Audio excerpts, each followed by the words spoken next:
ఒక చిన్న పల్లెటూరులో మంచి పేరు పొందిన జ్యోతిష్య పండితుడు ఉండేవాడు. ఆయన చెప్పిన మాట పొల్లుపోదని, జోస్యం తప్పు కాదని ఆ గ్రామంలో పేరుంది. ఈ విషయం విన్న ఓ పేద రైతు పక్క గ్రామం నుండి ఆయన వద్దకు వచ్చి తన జాతకం చెప్పమని అడిగాడు.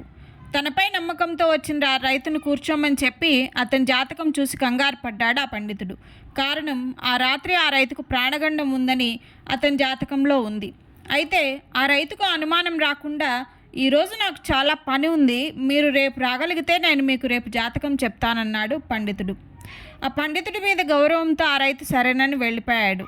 పాపం, ఈ రైతు ఈరోజే చనిపోతాడు, నేను రేపు రమ్మన్నాననే తలంపుతో వెళ్ళిపోయాడే అని బాధపడ్డాడు పండితుడు.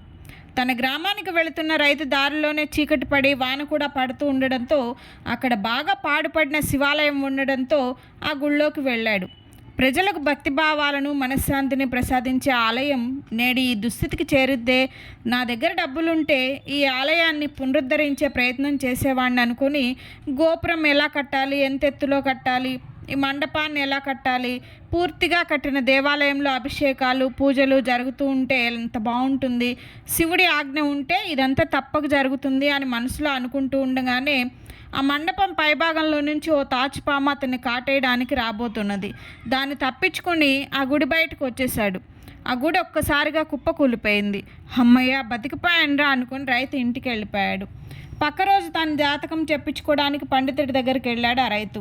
ఆశ్చర్యపోయిన జ్యోతిష్యుడు ఆ రైతుకు అతని ప్రాణగండం గురించి చెప్పి రాత్రి ఏం జరిగిందో చెప్పమని అడిగాడు. రైతు జరిగిందంతా చెప్పాడు. కేవలం మంచి చేయాలనే ఆలోచన ఉన్నంత మాత్రాన్నే ఇంత గొప్ప ఫలితం వస్తే, మనకు చేతనైనంత మంచి చేస్తే ఇక ఎటువంటి జీవితం లభిస్తుందో కదా.